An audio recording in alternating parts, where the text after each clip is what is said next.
First ever factory outlet Mukunda jewellery KPHB Kothapet Khammam Somajiguda Hanmakonda. నమస్తే రమగారు. నమస్తే జయ. రమగారు, మనకి మార్గశిర మాసంలో గురువారాలకు కూడా ప్రత్యేకమైన విశిష్టత ఉంది. లక్ష్మీదేవికి పూజ చేస్తాం కదండి, ఒకసారి ఆ విశిష్టత మాట్లాడుకుందామండి. ఏటా చెప్తున్నాము, మళ్ళీ ఇప్పుడు కూడా కొత్తగా ఇంకొకసారి చెప్పుకుంటాం. మార్గశిరము పురుషోత్తమ మాసం అని చెప్పుకున్నాం ముందే. మనం విష్ణు సంబంధమైన మాసం. ఇప్పుడు మనం విష్ణు సంబంధమైన మాసాలని ముందు మాసాల్లో కూడా చెప్పాం. అవును. శ్రవణ నక్షత్ర సంబంధమైనది శ్రావణ మాసం, అప్పుడు లక్ష్మీదేవి పూజ విశేషంగా. అయ్యవారిని కూడా చదువుకోండి. అక్కడి నుంచి శ్రావణం తర్వాత భాద్రపదం లేదు, ఆశ్వీజం తర్వాత కార్తీకం. ఆశ్వీజ మాసం అంతా దుర్గా పూజ చేసాం. అవును. తర్వాత కార్తీకమేమో దామోదర ప్రీత్యర్థం చేసాం. ఈ మార్గశిరము సాక్షాత్తు విష్ణు స్వరూపం. అక్కడ కార్తీక దామోదర ప్రీత్యర్థం శివాభిషేకం దుర్గాభిషేకం చెప్పుకున్నాం. శివాభిషేకం చెప్పాం, కార్తీక దామోదర ప్రీత్యర్థమే సాలగ్రామ దానం అన్ని కూడా అలా చెప్పాం. ఇక్కడ పూర్తిగా ఇది విష్ణు మాసమే. అయితే ఈ విష్ణు మాసంలో ఉన్న గురువారాలు చాలా ప్రత్యేకమైనవి. మామూలుగా మనం శుక్రవారం లక్ష్మీ పూజ చేయటం మన ఆనవాయితీగా ఉంటుంది. అవును. ఇంచుమించు భారతదేశం అంతా కూడా ఫ్రైడే శుక్రవారం లక్ష్మీదేవికి అంకితం చేసి ఉంచుతారు. అవును, చేస్తారు. అట్లాగే ఈ ప్రత్యేక మాసంలో గురువారం కూడా లక్ష్మీదేవికి అంకితం చేయబడి ఉంటుంది. మనం అనంగానే మనం అంతా గురువారం గురువారం అంటాం. లక్ష్మీవారం అనే వాళ్ళు చాలా మంది కనపడతారు. పల్లెటూర్లలో మనం వింటుంటాం లక్ష్మీవారం అంటాం. ఈ శుక్రవారం నాడు ఏ ఏ పనులు చేయకూడదు, డబ్బులు ఇవ్వకూడదు, ఇల్లు తడిపెట్టబెట్టి అదే ఇల్లు బూజులు దులపకూడదు. కొన్ని ప్రాంతాల్లో ఈ గురువారాన్ని లక్ష్మీవారం అంటాం, మనకు కనిపిస్తుంది. పల్లెటూళ్ళల్లో కనపడుతుంది. అది కాక పల్లెటూళ్ళలో మనవాళ్ళు కాదు, తుని ఆ ప్రాంతాలు, విశాఖపట్నము శ్రీకాకుళం ఆ వైపు కొంచెం ఒరిస్సా వైపుకి వెళ్లే కొందికి దాన్ని లక్ష్మీవారంగానే చెప్తారు. లక్ష్మీవారం అంటారు. ఆ రోజున మనం ఇళ్ళు బూజులు దులపటం కానీ, తర్వాత ఏమో చెత్త బయట పడేయటము, పాత సామాన్లు తీసి బయట పారేయటము అలాంటివి కూడా చెయ్యరు. గురు శుక్ర 2 రోజులు పట్టింపే వాళ్ళకి. ఓకే. మనం మిగిలిన రోజులంతా శుక్రవారమే పాటించిన మార్గశిరంలో మాత్రం ప్రత్యేకంగా లక్ష్మీ పూజ చేసుకోవటం ఒక విధానంగా కనపడుతుంది.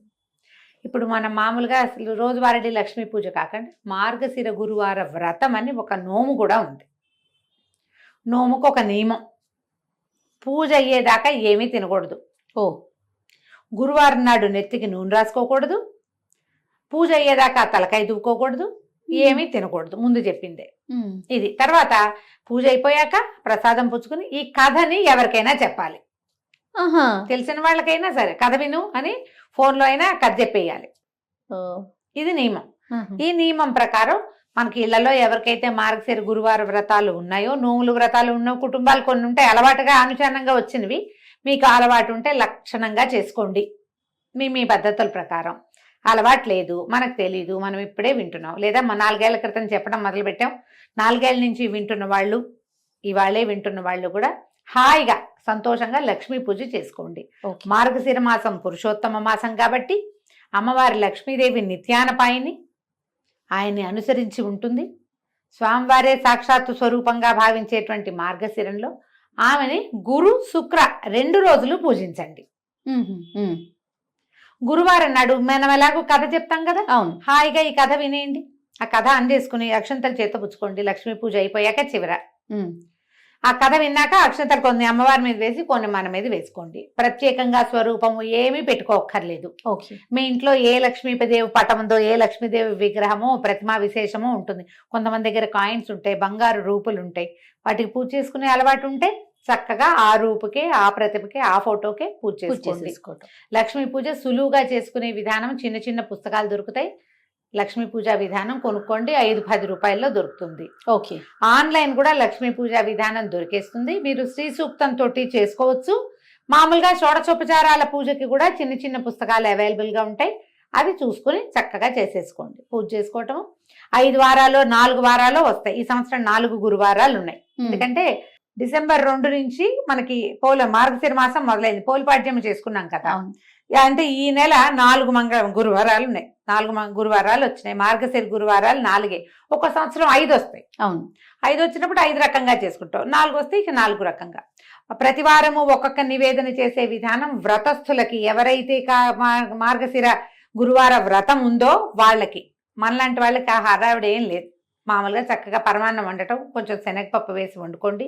మీకు ఓపిక ఉండి చేతొచ్చి శక్తియుక్తులుండి బాగా సేవించాలన్న ఆశ ఉంటే బూరెలు అలాంటివి కూడా చేసుకోవచ్చు. శనగపప్పుతో బూరెలు చేస్తాం కదా, అమ్మవారికి శనగపప్పు ప్రీతి. లక్ష్మికి సంబంధించిన ధాన్యాలలో ఈ పప్పుల్లో ఇది ముఖ్యమైనది శనగపప్పు. మీకు ఎవరు చెప్పారు? లాంటి చొప్పదంటు ప్రశ్నలు వేయకండి దయచేసి. శనగపప్పు ఇలాంటి లక్ష్మీదేవి ప్రశ్నలు కూడా ఎదుర్కొంటున్నారా రమణ? బ్రహ్మాండంగా ఎదురు. మీకు ఎవరు చెప్పారు? మీరు వెళ్ళి అడిగారా? ఆవిడ మీ పక్కింట్లో ఉంటుందా? ఇలాంటివి అడుగుతారు. అంటే సనాతనంగా వస్తుంది, మన మన మనం ముందు తరం వాళ్ళు చేశారు, మనం చేస్తున్నాం, అట్లా చేసుకుంటూ పోతాం కదా. పోతాం అంతే. దానికి ఒకళ్ళు వచ్చి చెప్తారా? చెప్పాలా? అడుగుతారమ్మా. ఉమ్. నువ్వు ఎంత సీరియస్ మ్యాటర్ గురించి మాట్లాడినా దాని మీద ఒక చొప్పదంటూ ప్రశ్న అంటారు, దాన్ని వేస్తూ ఉంటారు. మీకు కావాలంటే మీ పక్కింట్లో లక్ష్మీదేవి ఎవరన్నా ఉంటే కనుక్కోండి. మా పక్కింట్లో ఉంది లక్ష్మీదేవి. మా ముందు ఇళ్లలో ఉంది, చెప్తుంది. అది మా ముందు ముందు ఇళ్లలో తరాల్లో ఉంది మనకి. అందుకని మనకు తెలిసింది. అంతే. శనగపప్పుతో ఏదో ఒక పదార్థం చేసుకోండి. పరమాన్నం చేసుకుని పెట్టుకోవచ్చు అమ్మకి, మీ ఓపిక. ఉమ్. నివేదన చేసుకోండి చక్కగా. గురువారం నాడు లక్ష్మీదేవిని పూజించి, శుక్రవారం నాడు ఎలాగో మనం ప్రతి శుక్రవారం పూజ చేసుకునే అలవాటు ఉన్న వాళ్ళు మానేయాలా అని డౌట్ వస్తుంది. మానొద్దు. ఓకే. ఈ నెలలో వారానికి 2 సార్లు లక్ష్మీదేవిని పూజిస్తాం. రోజు లక్ష్మీ పూజ అలవాటు ఉన్న వాళ్ళ సంగతి ఇక మహత్తరంగా ఉంటుంది, వాళ్ళు ఎలాగూ చేసుకుంటారు. శుక్రవారం స్పెషల్తో పాటు గురువారం కూడా స్పెషల్ చేసుకోండి. దీనికి ఒక వ్రత కథ కూడా ఒకటి చెప్పబడుతుంది. చిన్న కథే, అది చెప్తాను. పూర్వం ఒక బ్రాహ్మణ కుటుంబం ఉండేది. పెద్ద భార్య, మొదటి భార్య చనిపోయింది. ఆ భార్యగా సుశీలని ఒక కూతురు ఉండేది. ఈ పాపాయి ఉండగానే తండ్రి ఇంకో ద్వితీయ వివాహం చేసుకున్నాడు. ఇలాంటి కథలు విన్నప్పుడు ఈ రెండో పెళ్ళి ఎందుకు చేసుకోవాలి, అదే భర్త చనిపోతే వాళ్ళ అమ్మ పెళ్లి చేసుకుంటుందా, ఇలాంటి ప్రశ్నలు కూడా ఎప్పుడూ తలెత్తుతూనే ఉంటాయమ్మా. పురాతనపు పద్ధతుల్లో ఏంటంటే ఆడవాళ్ళు లేనిదే ఇళ్ళు నడిచేవి కాదు. మగవాళ్లే ఆడపని మగ పని చేసేసేయటము కుదిరేది కాదు. పైగా బ్రాహ్మణ గృహాలలో వీళ్ళకి అగ్ని అవన్నీ నియమాలు ఉండేవి. తప్పకుండా యజనం చేయాలి, రోజువారీ హోమము, దానికి స్త్రీ సహాయం చాలా అవసరం. ఆడవాళ్ళు హోమానికి ఉండటమే కాకుండా సహాయానికి రెండిటికి కావాలి. ఓకే. ఒక ఆడపిల్ల ఉంటే దానికి వివాహం చేయాలన్నా తల్లి లేనిదే, ఆడమనిషి లేనిదే అవన్నీ సాగవు. కాబట్టి తప్పకుండా ద్వితీయ వివాహాలు జరిగేవి. పురాతన గాథల్లో మనకి ఇవే కనపడతాయి. మన తాత ముత్తాతల్లో ఇద్దరిద్దరు భార్యలు ఉన్న వాళ్ళు మనకే ఉంటారు బోళ్ళంతమంది. మనమే కొంచెం పూర్వ చరిత్ర తిరగేస్తే అవునండి, అవును. మన ముందు 3-4 తరాల ముందు ఖచ్చితంగా కనపడతారు మనకి. ఇక ఏం చేసేదేం లేదు దాని మీద. అయితే ఇంకో వివాహం చేసుకున్నాడు ఆయన తండ్రి. ఈ చిన్నపిల్ల ఒక 4-5 సంవత్సరాల పాప ఉండగా, సుశీలని. అయితే ఆయనకి రెండో భార్యకి కుమారుడు, ఒక పిల్లలు కలిగారు వరుసగా. ఇది సవితల్లి ఆవిడ ఏం చేసింది, మారుటి తల్లి ఈ పిల్లకి చంటి పిల్లల్ని ఎత్తుకోవటానికి అప్పచెప్పేది. పిల్లని ఆడించు, తమ్ముడిని ఆడించు, చెల్లిని ఆడించు అని ఆడించడానికి ఇచ్చి పిల్లలకి, ఈ పెద్ద పిల్లకి కాలక్షేపానికి అంత బెల్లం ముక్క పెట్టేది. సో ఈ బెల్లం ముక్క తీసుకో, తమ్ముడిని ఆడించు కాసేపు అంటే తమ్ముడిని తీసుకుపోయేది పిల్ల. తల్లి వచ్చేసరికి ఒక 5-7 సంవత్సరాలు ఉంది. రెండో ఆవిడ వచ్చేసరికి, ఈ పిల్లాడి పుట్టేసరికి దానికి ఒక 7-8 ఏళ్ళు వచ్చినాయి. పిల్లల్ని చంకనేసుకుంటారు 7-8 ఏళ్ల పిల్లలు. అయితే పక్క ఇళ్ల వాళ్ళందరూ మార్గశిర గురువారం నోవులు చేసుకుంటున్నారట. చక్కగా కుందన బొమ్మలాగా ఉండి పిల్లల్ని ఎత్తుకుని తిరిగే ఈ పిల్లని చూసి వాళ్ళు అన్నారు, వసే రావే నువ్వు కూడా నోవు నోచుకుందు కానీ అని పిలిచారు. పిలిస్తే వాళ్ళ ఇంట్లో నోవు ఆ మంత్రాలు అవి వింటుంటే పిల్లకి సంతోషంగా అనిపించింది. ఏం చేసిందట, తమ్ముడు పక్కన కూర్చోబెట్టి వాకిట్లో ఉన్న బంకమట్టి తీసి చక్కగా చిన్న ఉండలాగా చేసి లక్ష్మీదేవిలాగా తయారు చేసుకుంది. తన కోసం ఒక ప్రతిమ. అక్కడికి పువ్వులు కావాలి పూజకి. జిల్లేడు పువ్వులు తెచ్చుకుని జిల్లేడు పువ్వులతోటి ఆ లక్ష్మీ అమ్మవారికి పూజ చేసేది. షోడశోపచారాలు ఉన్నాయిగా, ఉపచారాలు చెప్పుకుని పూజ చేసేసి తనకి ఇచ్చిందిగా వాళ్ళ పిన్ని బెల్లం ముక్క, ఆ బెల్లం ముక్కని నివేదన పెట్టేది. మార్గశిర గురువారాలు 5 వారాలు వచ్చినాయి ఆ సంవత్సరం. 5 వారాలు చేసుకుంది. పక్కింటి వాళ్ళు వారానికి ఒక దీనిలాగా మొదటి వారం పులగం, రెండో వారం అట్లు తిమ్మనం, అలాగా 3వ వారం చక్కెర పొంగలి నివేదనలు పెట్టారు. ఈ అమ్మాయికి అవన్నీ చేత కావు, చిన్నపిల్ల కదా, మళ్ళీ పిన్నిని అడిగితే ఏమంటుందో, బెల్లం ముక్క మాత్రం నివేదన పెట్టేది. అట్లా ఏటా చేసుకునేదట. 11 సంవత్సరాలు వచ్చేసరికల్లా 3-4 సార్లు చేసేసింది. ఈ 11 ఏళ్ల పిల్లకి పెళ్లి చేశారు. వెనకాల 2-3 తమ్ముళ్ళు, 2 చెల్లెళ్ళు ఉన్నారు. అయితే పెళ్లి చేస్తే ఈ పిల్ల ఏం చేసింది, అత్తవారింటికి వెళ్ళిపోతూ ముందు వెళ్ళలా, 11వ ఏట ఏం వెళ్ళిపోవాలి, అలా పంపేవాళ్ళు కాదు, వ్యక్తురాలు అయ్యాక పంపించేవాళ్ళు. తర్వాత కూడా కొన్నాళ్ళు ఇక్కడే పూజ చేసుకునేది. అమ్మ నాన్న శుభ్రంగా ఉండేవాళ్ళు, చక్కగా పిల్లలు కలిగారు, ఇల్లు వాకిళ్ళ లక్షణంగా బాగుండేవి. పిల్ల వ్యక్తురాలు అయిన తర్వాత ముహూర్తం చూసుకుని అత్తవారు వచ్చి అమ్మాయిని కాపురాన్ని తీసుకుపోయారు అడ్డుకి తీరిపోయాక. తీసుకెళ్తే వెళ్తూ వెళ్తూ ఈ అమ్మాయి ఏం చేసింది, తను పూజ చేసిన ఆ బంకమట్టి లక్ష్మీదేవి ఉంది కదా, లక్ష్మీదేవి ప్రతిమ, మృణ్మయ ప్రతిమ, అది తీసుకుని వెళ్ళిపోయింది. తీసుకెళ్ళిపోయాక అత్తవారు కొంచెం పర్వాలేదు బాగానే ఉండేవాళ్ళు. ఈ అమ్మాయి వెళ్ళేసరికి వాళ్ళకి ఇప్పటి ముప్పటిగా పాలు పొంగినట్టు సిరులు పొంగిపోయినాయి వాళ్ళ ఇంట్లో. చక్కగా ఏటా నోవులు చేసుకునేది లక్షణంగా. అంతకుముందు ఇక్కడ ఉంటే బెల్లం ముక్కలు అవి పెట్టేది. అక్కడ అత్తవారింటికి వెళ్ళాక దాని సొంత ఇల్లు, సొంత ప్రపంచంగా చక్కగా వారానికి ఒక నివేదన చొప్పున చేసుకుని లక్షణంగా వ్రతం చేసుకుని అందరినీ పిలిచి తాంబూలాలు వాయనాలు ఇచ్చి లక్ష్మీదేవికి సంతోషం ప్రీతికరంగా ఉండే పనులన్నీ చేసేది. ఇప్పుడు ఇక్కడ ఒక ప్రశ్న, లక్ష్మీదేవికి ప్రీతికరమైన పనులు ఏమిటి? మొదటిది ఇల్లు శుభ్రంగా ఉంచుకోవటం, ఆడవాళ్ళు గయ్యాళిగా ఉండకపోవటం. గయ్యాళి ఆడవాళ్ళకి సిరి నిలవదు. మనం ఇప్పుడు వెంటనే మనకు ఒక లిస్ట్ వస్తుంది, అబ్బో మా వాళ్ళు గయ్యాలి వీళ్ళు గయ్యాలి వాళ్ళ దగ్గర బోల్డ్ డబ్బులు ఉన్నాయి. సిరి అంటే డబ్బు ఒకటే కాదమ్మా, అన్ని చాలా ఉన్నాయి. సౌభాగ్యం, భర్తలతోటి ఆనురూప్యం, వాళ్ళతోటి ఒక కలిసి ఉండటం, సంతానము, ఆరోగ్యం, నలుగురిలోను పెంపు, ఘనత, ఇవన్నీ కదా ఐశ్వర్యం అంటే. చక్కగా ఉండేది. ఈ ఇష్టం వీటితో పాటుగా ఇల్లు శుభ్రంగా ఉంచుకోవటం, ఇవన్నీ కూడా వచ్చిన వాళ్ళని అతిథి అభ్యాగతులను సేవించడం లక్ష్మీదేవికి ఇష్టం. ఇల్లు వాకిళ్ళు శుభ్రం, మనుషులు శుభ్రంగా ఉండటం, పూజ గది ఎప్పుడు కళకళలాడుతూ ఉండటం, వచ్చిన వాళ్ళని కనుక్కోవటం, మంచి ప్రవర్తన, పోట్లాటలు కలహ కారణాలు ఉండకపోవటం, అవి లేని చోట లక్ష్మి ఎప్పుడు స్థిరంగా ఉంటుంది. అన్ని రకాల లక్ష్ములు బాగుంటాయి. అయితే ఏమైంది, ఇప్పుడు ఎప్పుడైతే ఈ పిల్ల వివాహం అయ్యి అవి అటు తీరి వెళ్ళిపోయిన తర్వాత మెల్లిగా తండ్రి పరిస్థితి దిగనాసిల్లిపోయింది. నానాటికి తీసుకట్టు నాగం భట్టు అయింది. చివరికి కూతురు బాగా సంపన్నురాలు అయ్యేసరికి వీళ్ళు దిగనాసిల్లిపోయారు. ఏమిటో ఎప్పటికప్పుడు పోవటమే వాళ్ళ ఇంట్లో, ఏది నిలిచేది కాదు. ఎంతో బాధగా ఉండేది తల్లికి తండ్రికి. అయితే ఏం చేశారట వాళ్ళు, తమ్ముడిని పంపించిందట పింతల్లి. కొంచెం పర్వాలే బాగానే చూసింది, అంత పెద్దగా అయ్యాలేం కాదు ఆవిడ. అక్కయ్య దగ్గరికి వెళ్ళరా, మన పరిస్థితి బాగుండలేదని చెప్పు, ఏదైనా ఇస్తే పట్టుకురమ్మని పిల్లవాడిని పంపించింది. కొడుకేమో వెళ్ళాడు వాళ్ళ ఇంటికి. వెళ్తే అదే అక్కయ్య వాడికి అన్నం పెట్టి అన్ని 4 కనుక్కుని, అయ్యో వీళ్ళ పరిస్థితి బాగుండలేదు, డబ్బుగా ఇచ్చి పంపిస్తే చుట్టుపక్కల వాళ్ళు చూస్తారు, భర్త వాళ్ళు ఏమనుకుంటారోనని ఏం చేసింది, ఒక వెదురుగాడని ఇంత పొడుగాటి కర్రని జాగ్రత్తగా తొలిపించి దాని నిండా బంగారు నాణేలు పోసి దాన్ని కవర్ చేయించేసి, ఒరే ఇంటికి పట్టుకెళ్ళరా తమ్ముడు అని కర్ర చేతులు పెట్టింది. ఈ పిల్లాడది అక్క కర్రే ఇచ్చింది అనుకున్నాడు, అందులో డబ్బులు ఉన్నాయన్న సంగతి తమ్ముడికి అమ్మాయి చెప్పల. కర్ర పుచ్చుకుని వెళ్ళాడు.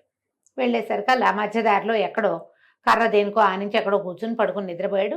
అది వాడి సొంత కర్ర కాదు కదా, అలవాటు కూడా లేదు, మర్చిపోయి వెళ్ళిపోయాడు. ఎవరో చేపాటి కర్ర బాగుందని తీసుకుపోయారు. వాళ్ళు అదృష్టవంతులైతే వాళ్ళకి దొరుకుంటుందా లక్ష్మీదేవి. తల్లి అడిగింది, ఏమి ఇచ్చిందిరా అక్క అంటే, ఏమో నమ్మ కర్ర ఇచ్చింది, అది నేను ఎక్కడో వదిలేశాను అన్నాడు. ఆవిడకి అర్థం కాల, కూతురు ఏం పంపింది ఏమిటి సంగతి. మళ్ళీ కొన్నాళ్ళు పోయాక మళ్ళా కొడుకుని పంపించింది. కొడుకుని పంపిస్తే అమ్మాయి ఏం చేసింది, ఈసారి నాన్న కోసం ఒక జత చెప్పులు కుట్టించాను, చెప్పులు పట్టుకెళ్ళమని ఆ చెప్పులు జాగ్రత్తగా పక్క కుట్లు ఊడదీసి చెప్పులు నిండా బంగారం కాసులు పెట్టి కుట్టించేసి చేతిలో పెట్టింది. ఇప్పుడు చెప్పలేదు.